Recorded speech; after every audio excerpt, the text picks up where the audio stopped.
Hey everyone, this is Ben from MotoCampNerd.com, and you're listening to the Finding Camp podcast. More than ever, people are getting on a motorcycle and going camping. On this show, we talk about all things motorcycles, camping, and moto travel. So let's get into it.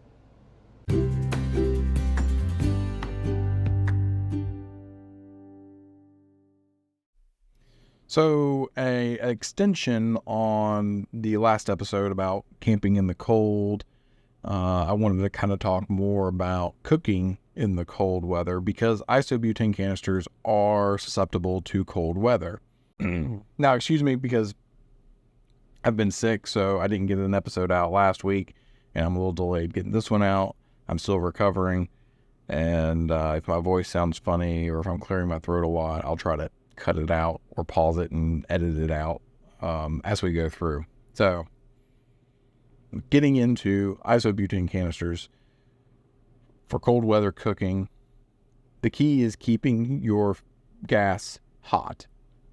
These stoves are designed to work, whether it's a jet boil or, the little backpacking stove that just screws on the top of the canister.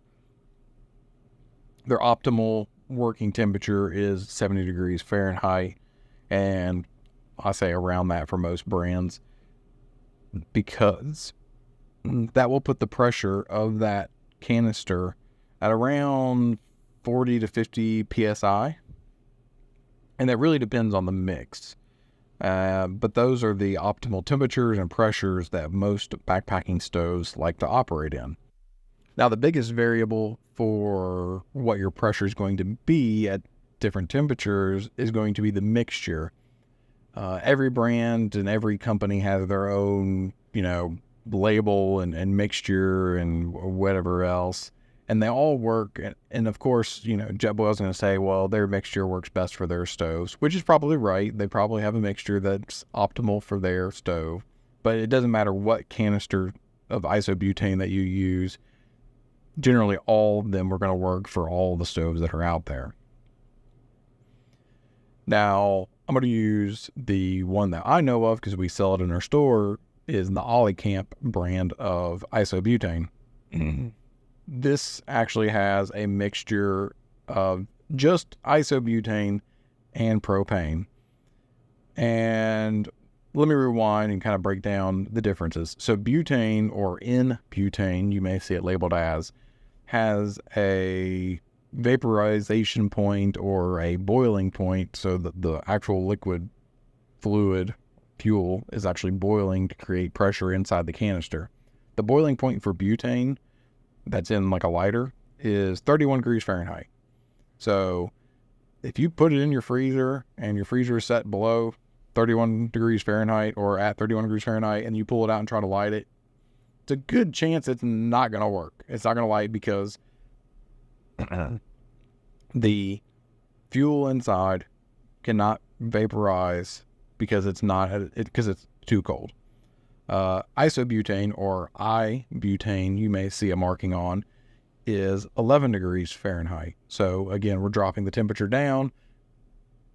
If it's over 11 degrees, it has the ability to boil, and that will create your vaporization and pressurization of your canister. Now, we all know that water boils at 212 degrees Fahrenheit. So there's your perspective. There's your difference. Because we're going to talk about propane, which is what most of these canisters have mixed inside with them. And they're using it, I'm assuming they're using it as a way to help propel these fluids to get them to a lower boiling point. Because propane's boiling point is negative 44 degrees Fahrenheit. So negative 44 degrees Fahrenheit is when propane boils and creates vapor and pressurizes the canister or a propane tank. And then of course the hotter it gets, the more pressure it builds up.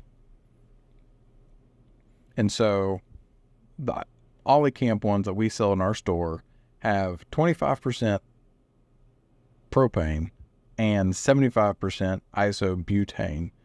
So that is actually one of the higher ones I've seen. There may be others out there that are higher. I've seen others that say like 70% isobutane, 10% propane, and 20% butane.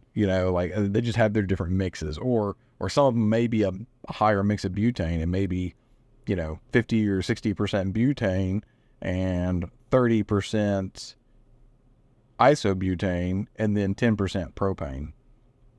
And so the least amount of propane that's in there is going to actually bring up that boiling point, whereas more propane means that it's going to be able to boil and create pressure in that canister at a lower temperature. So once you get down into, we'll say 40 degrees, right? 40 degrees is, a cool morning. You wake up outside at 40 degrees. I've actually got a chart that I'm pulling up for reference. So at 40 degrees with a 30% propane and 70% butane. Now this is butane, not isobutane. I've got this chart from the engineering toolbox, and this information is available on our blog, the Fireside Chat, where I've got a write-up that kind of explains all of this as well. And if you want to visually see that and go to the engineering toolbox website, you can see that their charts and their notes, and you can kind of see the graph on where the temperatures and the pressure in the canister are at. So at 40 degrees Fahrenheit with 30% propane and 70% butane, you're going to be right about 20 psi. At 20 psi, you're going to have a very little flame, and there's a good chance, the way these stoves are designed, you're going to burn off all that vapor before it has a chance to keep pressurizing and give you consistent burn and boil your water. Or you're going to have this little tiny flame that doesn't do anything. Now, to combat that, what you can do is sleep with your gas canister, because your body heat inside your sleeping bag, that'll help keep it warm. That'll keep it around that optimal temperature. So that way when you get up, you pull it out, you fire it up, you'll be good to go. If for some reason you forget to do that, and if you carry these little hot hand, whatever, the iron oxide mix, whenever you open up the oxygen thing, the hand warmers. If you use one of those, you can actually shove it underneath the canister, or lay it on top of it, or wrap it up if you want to in your blanket or in your sleeping bag to help hurry the process up. And that'll get it really warm really quick and bring the canister to a higher pressure, so that way it can run.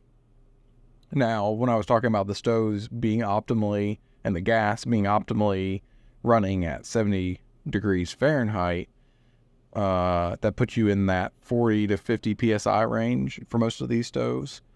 And the way the valve on most of the cheaper stoves work is it's just it's like a flow control valve, where you're really just controlling the flow but not the pressure coming out of the stove, or out of the canister and through the stove.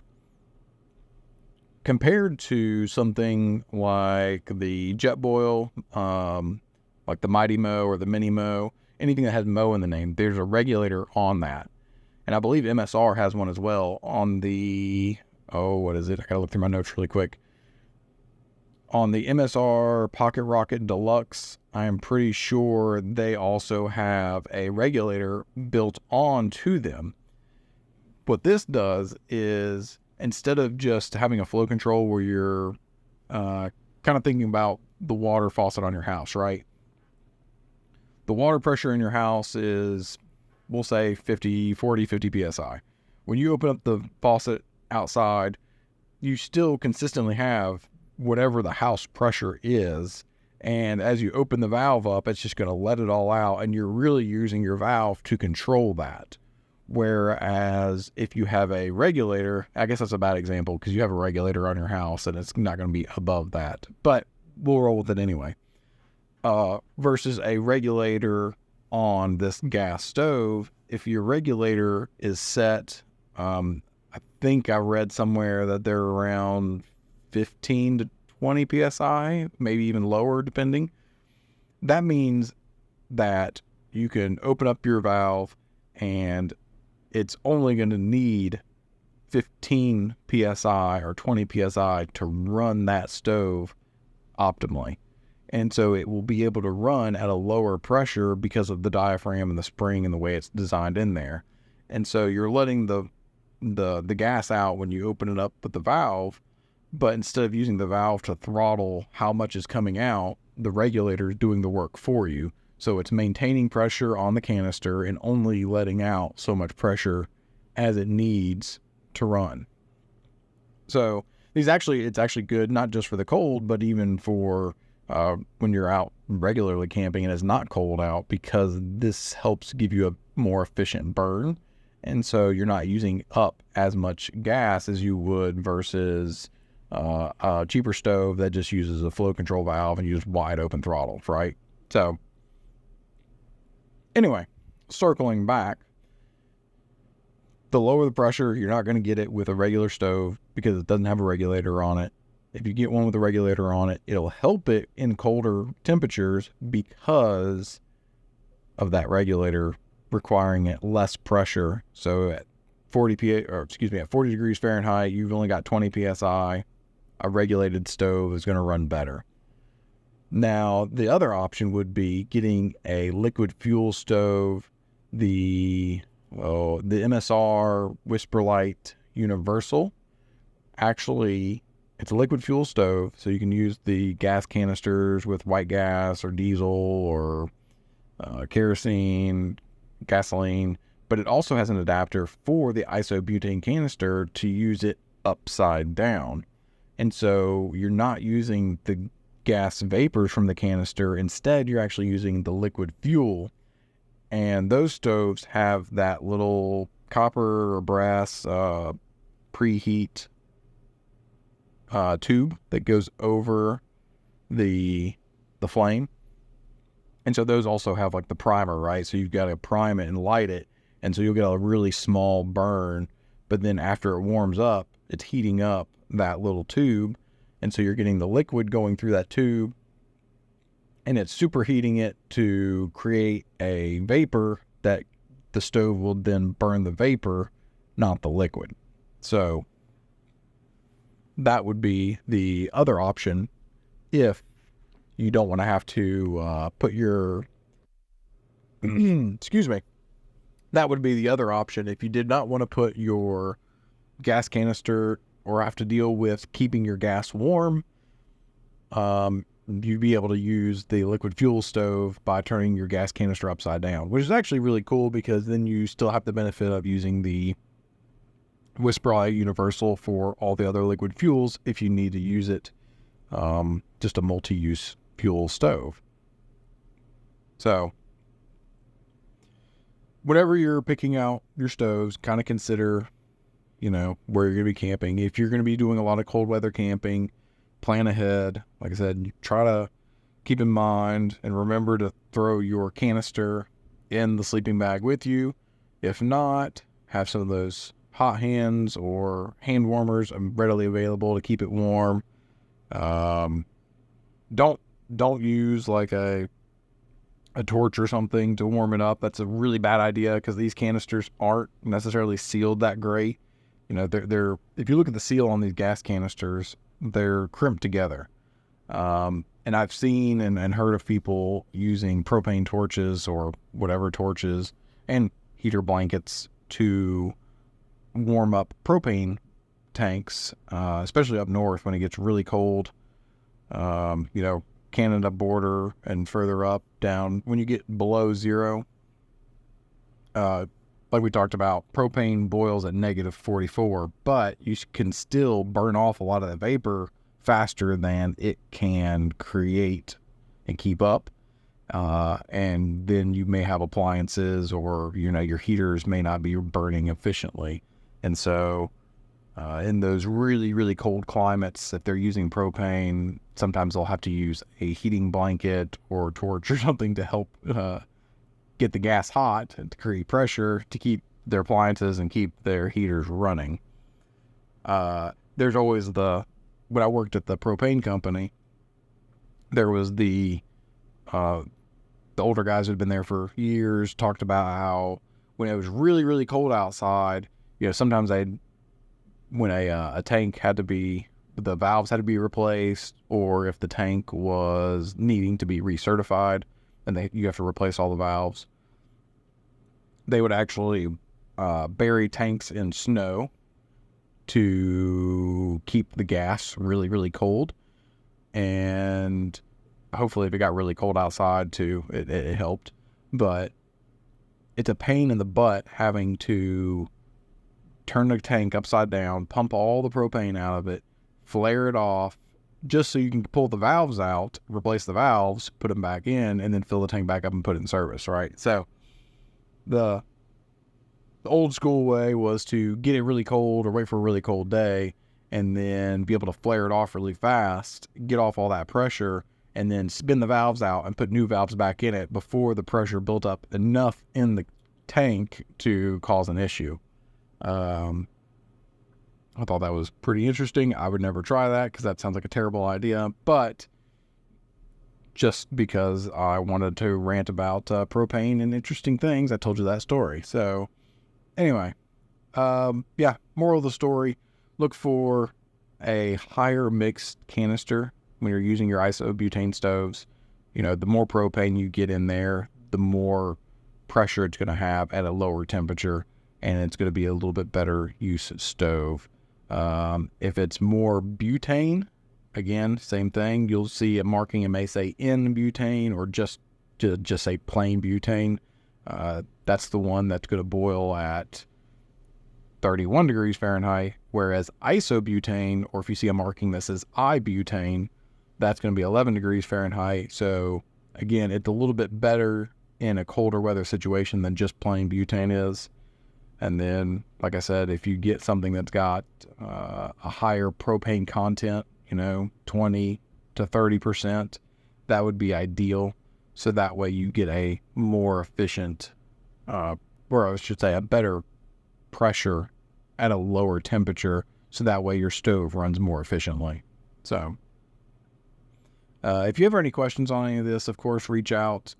Again, I said this write-up is on our blog, The Fireside Chat, on our website. You can go to motocamnerd.com, and then up under the main menu, we got Rider Resources, and you click on the Fireside Chat blog, and there's a article on there called Cold Weather, Hot Meals, and the Science Behind Gas Canister Stove Performance in the Cold. And that's actually something I did in the Catazine last year and wanted to put into the blog, and probably want to do more video of that too, just to help get the content out there. But it also has the link to the engineering toolbox that talks about and shows the graph with the different pressures, so you can kind of visualize at what temperature, what pressure it is. Now, on that graph, they're only using propane and butane, not iso-butane, so it's not a perfect example or perfect chart for that kind of pressure and temperature for that gas mixture, since we're using iso-butane instead of N-butane or regular butane or normal butane. But you get the gist, you get the idea, you can kind of see and go from there. So thank you all for listening. I appreciate the support, and we'll talk to you next time. Go find your camp.